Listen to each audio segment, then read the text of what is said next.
There it goes.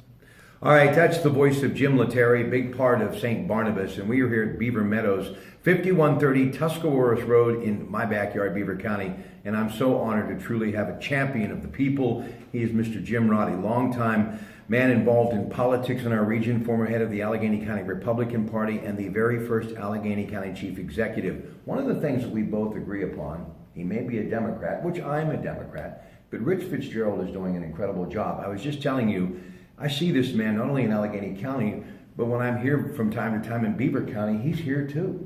Well, you know, Rob, I thought I worked hard when I was a county executive, and I thought I did a lot of events. Rich is working twice as hard.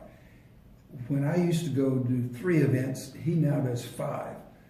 He is amazing. He does a tremendous job, and I think actually is the best county executive we've had. Listen, we've got a majority Republican membership in the county commissioner's seat here in Beaver County, and believe me, I've been covering county politics for 4 decades, so there's obviously something going on. There is a definite change in the air, if you will, as far as the political front, especially here in Beaver County. Danny Camp, Sandy Egley doing an incredible job, and longtime Democrat as well, Tony Amadeo, Jack Manning, the head of the Beaver County Chamber. We're all about, this is bipartisan, putting people back to work, and why he is here tonight. We're going to talk about the business plan, the blueprint, if you will, manufacturing, local front, then we'll do another video taking a look at the national scene. You know, recently I watched a documentary, Jim, about Andrew Carnegie and also George Westinghouse. And we all know J.P. Morgan and Henry Ford and that blueprint of manufacturing, the assembly line, building communities around manufacturing. Why won't that work again? And we have the Royal Dutch Shell plant here in Beaver County. And one of the things that you told me weeks ago on the radio and another video that we did, Pennsylvania is still lagging in the manufacturing basin, our community. That's why this District 18th congressional seat, this election coming up between Republican Rick Saccone. The president will be in town on Saturday. Get on the bandwagon for Rick Saccone. That's this Saturday. Today, Joe Biden was in town. Keystone Mountain Lakes Regional Council of Carpenters. Tonight, Robert Morris University on the stump for Connor Lamb. Very important election there. But why is it that Pennsylvania, and especially here in Beaver County, we're feeling it too, why do you think we're lagging, and why can't the blueprint of these men who build America work today, or can it work today? Rob, part of it is our state structure. We have a very unfriendly, business-unfriendly government. Our taxes are far too high. And when companies decide that they're going to put a manufacturing plant somewhere, they go where they can get cheaper labor, and they go where they can find people that are willing to work. We have a shortage in Allegheny County. We think that in the metropolitan area, we will be short about 20 to 25,000 jobs over the next 10 years. And that's not that the jobs will be there, we won't have people to fill them.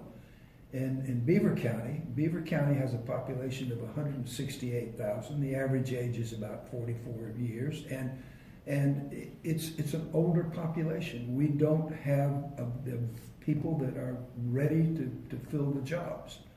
And so people are going and building manufacturing plants where they can get a workforce. The Shell cracker plant is there because of the Marcellus Shale and the wet gas. It's not because of the workforce.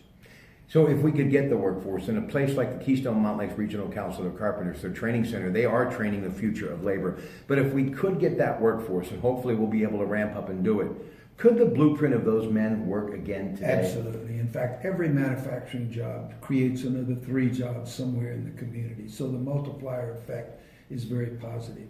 If we had 25,000 people in manufacturing anywhere in the metropolitan area of southwestern Pennsylvania, that would be 75,000 people. Addition, 100,000 people would be out there adding to the population and adding to the tax base. And here's the key. Okay.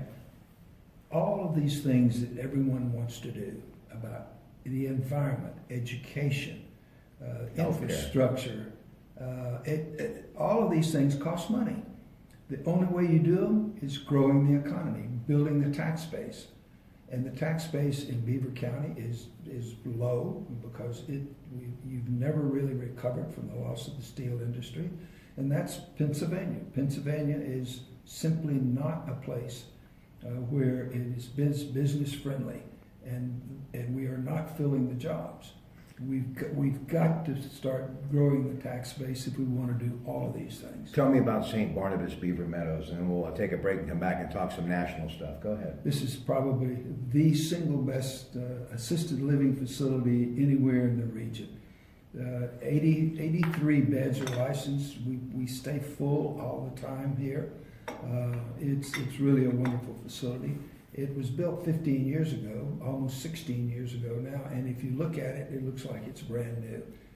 It really has been cared for well. St. Barnabas acquired it 3.5 years ago, and it's really a jewel in our many facilities. We have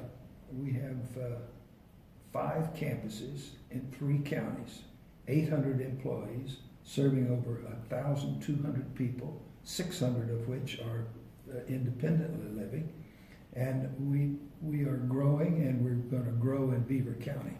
I'd like to hear that. Plus, I can stop by and have a cup of coffee and some fine china with my friend Jim Roddy. We'll come back. We're going to talk some national news in just a couple of moments. We're at St. Barnabas, Beaver Meadows, Tuscarawas Road, Beaver County, your Pratte Pack on a Wednesday night. Back with more in a moment. Stay with us. Good evening.